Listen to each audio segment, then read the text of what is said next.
ошол күйөөсүнүн көңүлүн калтырбаш керек. Аял киши бейишке чыгыш үчүн мен Кудайдын буйруктарын аткара берсем эле бейишке бара берем эмес.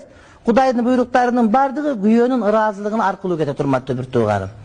Күйөө ыраазы болмоюнча бейишке бара албай калыш ыктымалы бар. Ошон үчүн кимде кайсы бир аял бир айлык оразасын кармаса, 5 мал намазын окуса, күйөөгө итаат кылса, анда бейишти каалаган эшигине кире берсин. Кээ бир аялдар кайсар, күйөөнү тоготкусу келбейт, күйөөгө баш бергиси келбейт, күйөө чакырса келбейт. Күйөө жөн эле чакырса деле жанына келиш керек.